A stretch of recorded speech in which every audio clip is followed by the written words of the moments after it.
Haleluya bene data, Imana ikomeze ishimwe, Yesu akomeze ashimwe. Turakomeje mu gusoma, tugiye gusoma Matayo igice cya 4,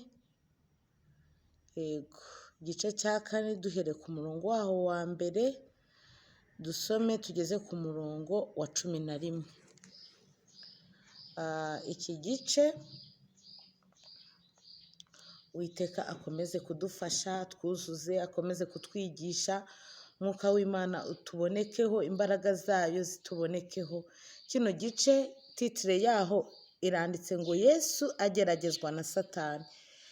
Ni ukuvuga ngo Satani ntigeze atinya Yesu kumugerageza, bivuga ko nanjye Beti atatinya kungerageza. Gusa Uwiteka Imana Yesu kuko abizi ko yageragejwe na Satani, ajya ahora mba hafi, ibyo Satani byose yanteza njye mbasha gushoboza guhangana nabyo.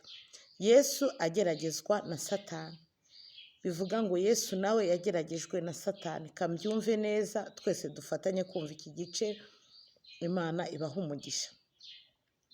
Maze Yesu ajyanwa n'umwuka mu butayu kugeragezwa n'umwanzi.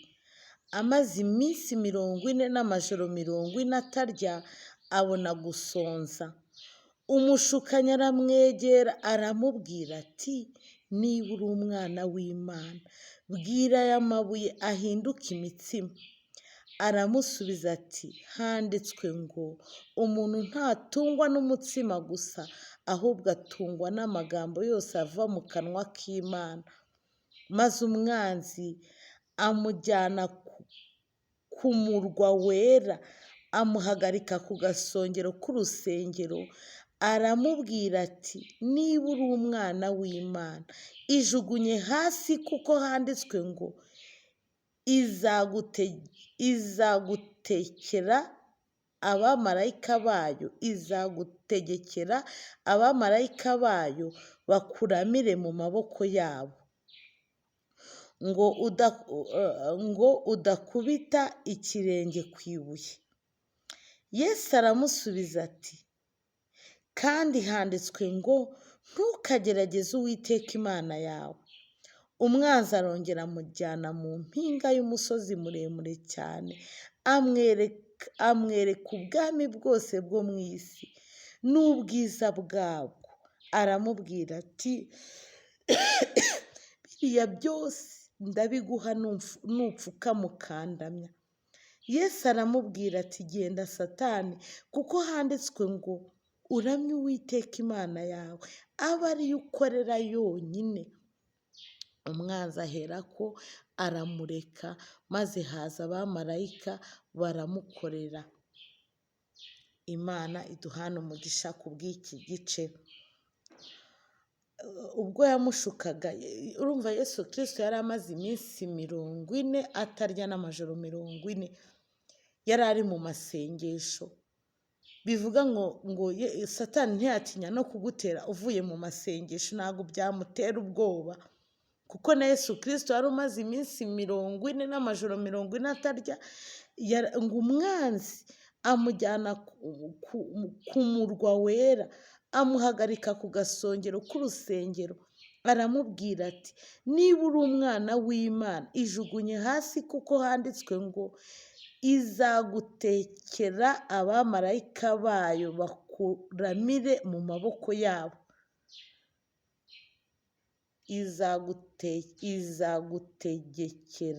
Izagutegekera abamarayika bayo bakuramire mu maboko yabo. Yesu dushoboze, Satani ntazaze kuturwanya, kuko nawe ahora ntiyicaye nyine, ntabwo yicaye, kuko nawe yarakugerageje ubwo wari umaze iminsi 40 n'amajoro 40 utarya. Yesu rero ujye utuba hafi, ni ukuri ntitukibagirwe ko dufashe igihe mu ntambara. Turi ku rugamba rukomeye, tugomba kubona amasasu menshi ndetse n'imbunda zikaze kugira ngo tubashe guhangana n'umwanzi Satani. Ibyo rero byuzuze mu biganza byacu, uduhe Mana, amasasu duhe, imbundu duhe, intwaro zose tuzitwaza kugira ngo uru rugamba tuzabashe kurunesha. Ngaho ubana nanjye, ubane n'abo twafatanyije gusoma iki gice bose, ubahe umugisha, ubagirire neza, ubiteho, ubaganirize. Ntabwo ibi turimo kubishyira kuri YouTube channel hari ikindi tugamije, ahubwo ni ukugira ngo twamamaze ubwami bwawe, maze Yesu ubwo uzaba ugarutse benshi bazakubone, kuko icyakuzanye ni ugukiza abantu ibyaha. Natwe niyo mpamvu ibyo tumaze kumenya tubyamamaza kugira ngo abantu bakire ibyaha byabo. Yesu ukomeze kudufasha, wenda twabona n'umwe cyangwa babiri cyangwa batatu, kuko ngo iyo ubonye umwe impundu mu ijuru ziravuga. Yesu ronga akomeza kutwitaho no kutugira neza, byose ni mu izina ryawe urakoze, amen.